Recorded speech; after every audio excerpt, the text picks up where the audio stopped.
हम लोग देखकर semi automatic starter auto transformer starter का प्रैक्टिकल करने जा रहे हैं। ये है 2 गो पुश बटन है, NONC कॉन्टेक्टर है। ये ऑटो ट्रांसफार्मर है, सेमी ऑटोमेटिक ऑटो ट्रांसफार्मर के बारे में हम लोग जानेंगे आज। टर्मिनल होता है, 3 इनपुट 3 आउटपुट, एक न्यूट्रल होता है। ये है 2 गो पुश बटन है, NONC, और ये है कॉन्टेक्टर ना हम देंगे।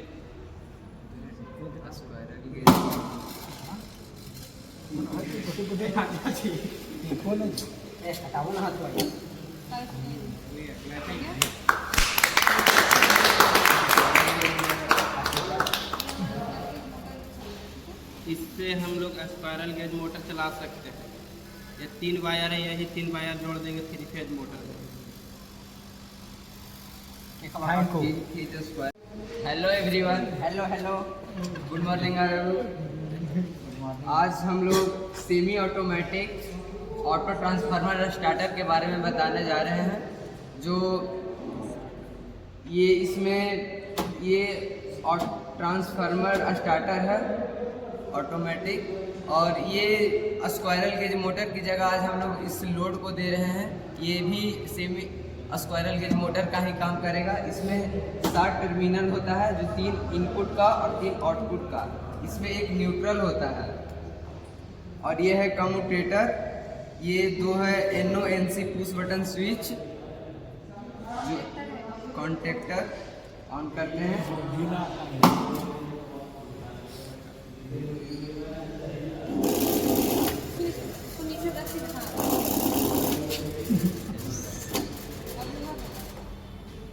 ये ऑन हो गया, ये नो है, और ये NC। Thank you.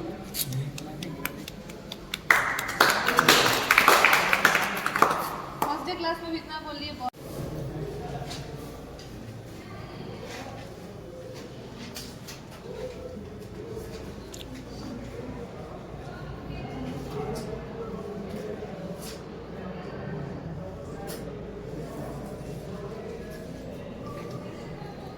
Parallel block का उपयोग किसी भी जॉब को मशीनिंग करते समय या कोई भी ड्रिलिंग करना हो, बोरिंग करना हो, counter sinking, counter boring, drilling, ये सारी कार्यों करने के पहले हम क्या करते हैं, उस बेंच भाइस नहीं, वो मशीन भाइस जो होता है, जो ड्रिलिंग मशीन होता है, उसके नीचे जब कोई भी वर्क किया जाता है तो उसके नीचे उसको हाइट देने के लिए, ताकि वो जो ड्रिलिंग होगा, वो जो ड्रिलिंग पार्ट है, वो नीचे किसी भी पार्ट में ठेके नहीं, एक हाइट प्रदान हो, एक हाइट को एडजस्ट कर सके। इसलिए पैरेलल ब्लॉक का हम लोग उपयोग करते हैं।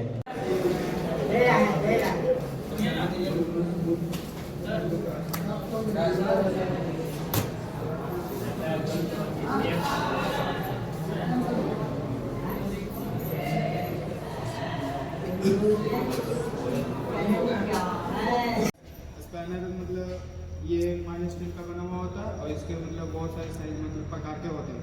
जैसे ये हो गया 18-19 का, ये भी उसी है 18-19 का हो गया, ये उससे कम हो गया, जैसे 17-18 का हो। और भी मतलब प्रकार के 2 और है, वही होता है। इसका उपयोग हम लोग नट बोल्ट को खोलने और कसने में किया जाता है। जैसे इस और ये डबल हेडेड बोला जाता है, डबल हेडेड होता है, ठीक है। और जैसे ये हो गया, इसको मतलब कहीं पे रख करके जैसे इस बोल्ट को खोलने के लिए यूज़ किया जाता है। ये छोटा है, तो हम छोटे वाले स्पैनर का यूज़ करेंगे खोलने के लिए इसको। ये हो गया फेस टेस्ट। ये हो गया मतलब वायर स्ट्रिपर का मतलब काम हो गया। जैसे ये वायर है, इसको छीलने और काटने के लिए यूज़ करेंगे।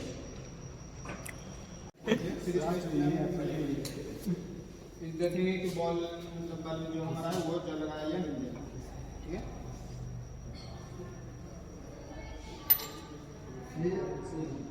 अच्छा है।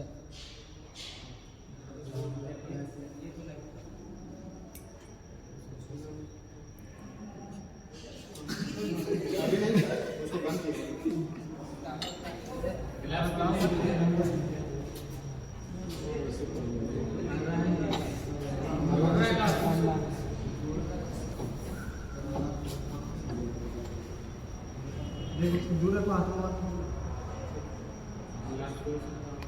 ऐसे नहीं, ऐसे तो फिर नीचे ये हो गया। ये हो गया series test series lab. Test lab.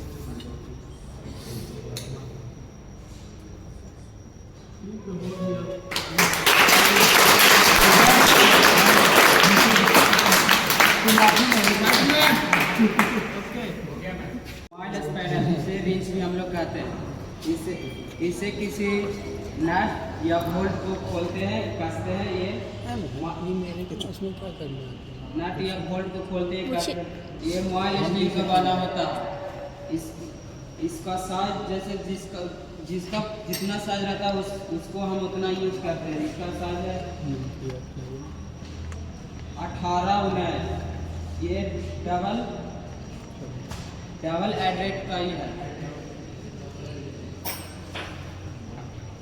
ये है स्क्रू ड्राइवर। इसे कोई पेज को खोलते हैं या कसते हैं। ये जो है इसका साइज है 25 सेंटीमीटर।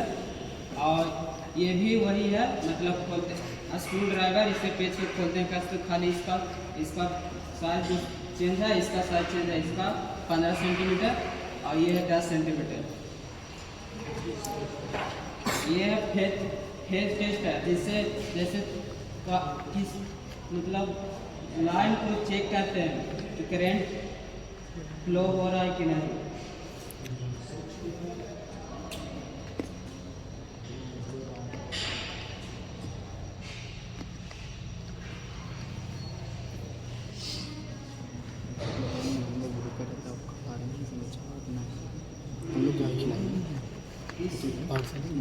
इसको बोलते हैं सीरीज टेस्ट लैब। इसको प्रयोग हम लोग करते हैं किसी जैसे कोई तार को चेक करना है सही है या खराब, या कोई मोटर या वायरिंग मतलब उसको चेक करते हैं सही है या बढ़िया।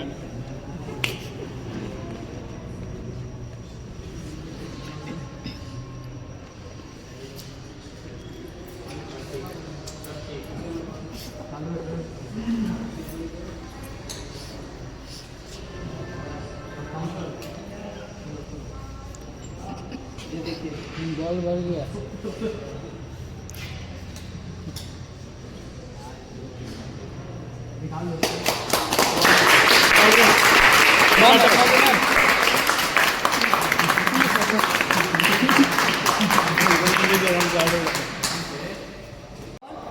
जो हमारे पास स्क्रू ड्राइवर है उसको देखेंगे, ठीक है? Yes, sir. तो सबसे पहले देखते हैं स्पैनर सेट। इसमें ये 6, 12 या 19 का सेट होता है स्पैनर सेट। किसी नट या बोल्ट को खोलना होता है तो स्पैनर सेट का प्रयोग करते हैं, ठीक है? ये विभिन्न साइजों में होता है। जैसे हमारे पास ये है तो ये 19 और 18 का है, ठीक है? तो इसका जो साइज है इसको क्या बोलते हैं, जिया बोलते हैं। और ये माइल्ड स्टील का बनाता है और ये डबल एडेड है, मतलब दोनों साइड से खोल सकते हैं ना। और एक होता है सिंगल एडेड, उसका होता है एक साइड का होता है और एक साइड में नहीं होता है, उसको बोलते हैं सिंगल एडेड। और ये क्या आपका डबल एडेड, ठीक है? इसका प्रयोग कहाँ करते हैं हम लोग, नट या बोल्ट को खोलने के लिए हम लोग स्पैनर सेट का प्रयोग करते हैं। अगला है हमारे पास स्क्रू ड्राइवर। हमारे पास ये 25 सेंटीमीटर का स्क्रू ड्राइवर है और ये इसका हैंडल हो गया और ये क्या हो गया, इसका सैंक हो गया और ये इसका टिप हो गया। क्या हो गया, टिप हो गया। किसी स्क्रू को खोलना है कसना है उसके लिए हम लोग स्क्रू ड्राइवर का उपयोग करते हैं। क्लियर? अगला हमारे पास है फेज टेस्टर। किसी लाइन की जांच करना है कि यहाँ इस बोर्ड में सप्लाई आ रही है कि नहीं आ रही है, तो हम लोग फेज टेस्टर के माध्यम से उसको चेक करते हैं। Yes, sir. क्लियर? तो हमारे पास ये है बोर्ड, चेक करते हैं कि फेज लाइट आ रही है कि नहीं आ रही है। तो ये जल रहा है, इसका मतलब सप्लाई आ रही है इसमें। क्लियर? फेज टेस्टर या फिर इसको क्या बोलते हैं, नियॉन टेस्टर, ठीक है? आज हम लोग बनाएंगे सीरीज टेस्ट लैम्प, जिससे हमारे पास एक बल्ब है, एक होल्डर है और हमारे पास वायर है। सबसे पहले हम वायर को होल्डर के दोनों टर्मिनल लगाते हैं। लगा दिए, ठीक है? हमारे पास जो है ना अलग अलग वायर है। क्लियर? अब क्या करेंगे, बल्ब को होल्डर में लगाएंगे। लगा दिए,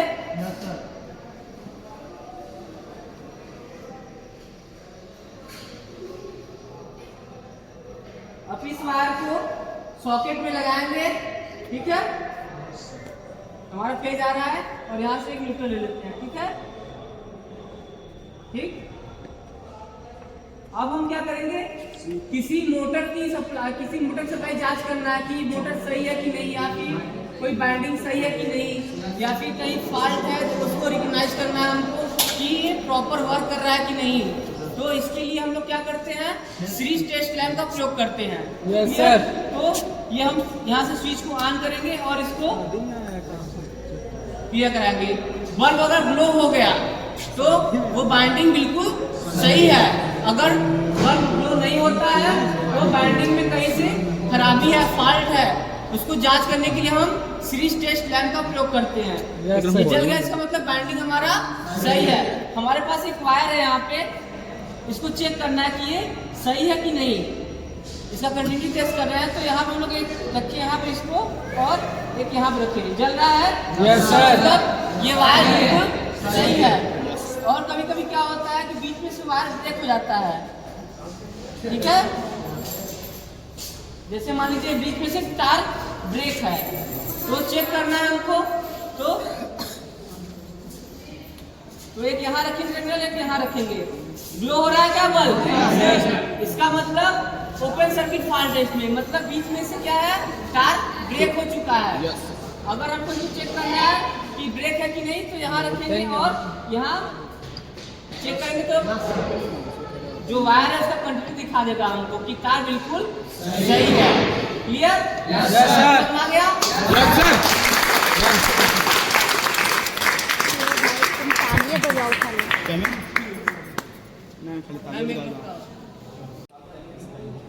आज हम जानेंगे विभिन्न स्पैनर्स के बारे में, जिसमें से सबसे छोटा है, बड़ा है, उसके बाद सबसे बड़ा।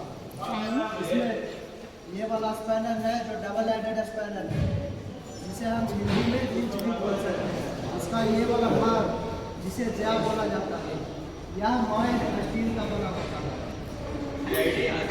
इसमें इसके बाद ये है स्क्रू ड्राइवर, जिससे हम किसी स्क्रू या पेच को खोलते तथा कसते हैं।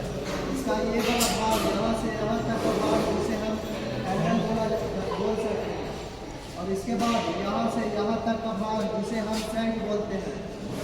और इसके बाद इसका जो सबसे आगे वाला भाग होता है, जिसे टिप बोला जाता है, इसमें इंसुलेशन लगा होता है, जिससे कि हम कहीं पे इलेक्ट्रिशियन वाला या बिजली वाला काम कर रहे हैं तो यहाँ पे पकड़ करके हम उसको बोल या कर सकते हैं।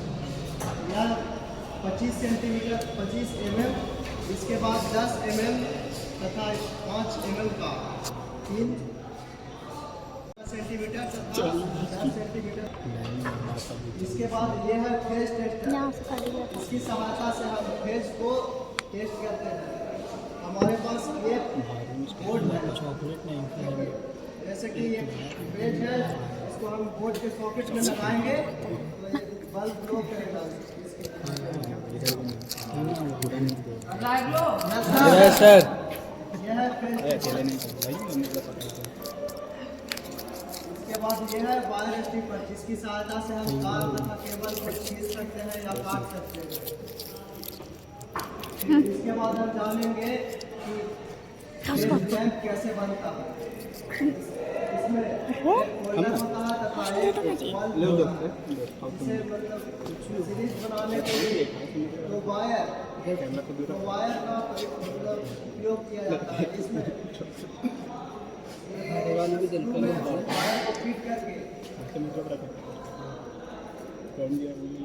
वायर को फिट करके फिर इसके बाद बोर्ड में लगा करके, बोर्ड के सॉकेट में लगा करके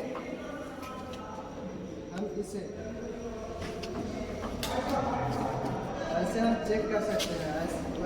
अगर जैसे कि कोई कंडक्टर है या मतलब कोई जैसे कोई बाइंडिंग है, या जैसे मान लिया मोटर है या पंखा है, कहीं पे हम उसका जॉइंट या कुछ चेक करना है तो हम यहाँ पे ऐसे चेक करेंगे लगा करके। तो अगर ये बल्ब ग्लो कर रहा है तो ये मोटर या बाइंडिंग सही है, अगर नहीं ग्लो कर रहा है तो ये खराब है।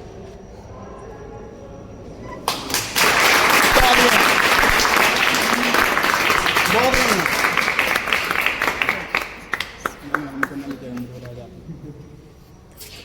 हो गया मैं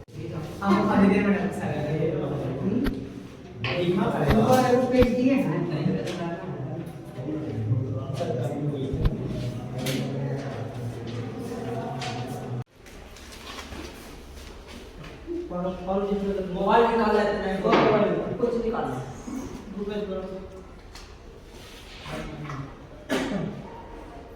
इसमें कंक्रीट रहता है, ठीक है? क्या रहता है सर? कंक्रीट रहता है। जगह पर नंबर लिख दीजिए।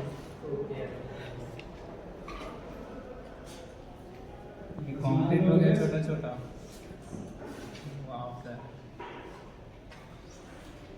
ठीक है? लोअर क्रिटिकल टेम्परेचर कितना होता है? 723 क्या 723 मतलब डिग्री सेल्सियस 723 डिग्री सेंटीग्रेड हम मेटल को हीट ट्रीटमेंट करने के लिए यूज करते हैं। क्यों? क्या उसमें पर्पज होता है?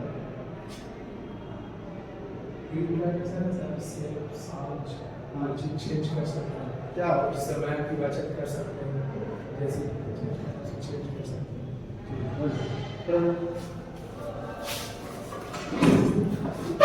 हीट ट्रीटमेंट भी करते समय जाप को 800 डिग्री सेंटीग्रेड तक गर्म करते हैं, ठीक है?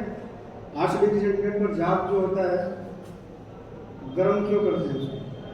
गर्म करते हैं फिर वो भाप से अपने आप चेंज हो जाता है।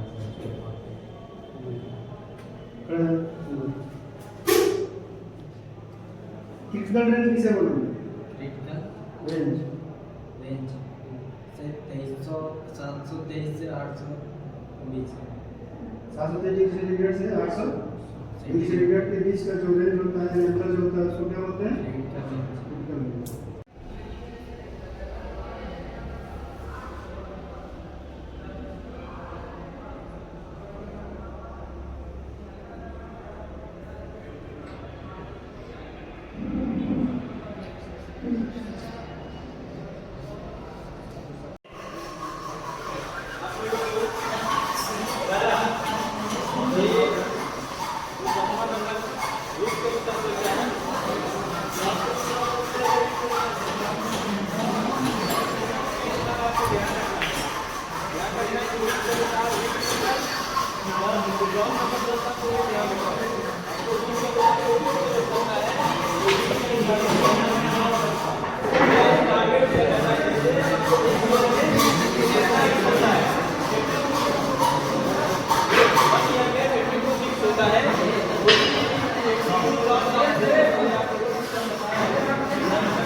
एक वीक चलता है, ये फिर हमको क्या करेंगे, जैसे ध्यान रखेंगे।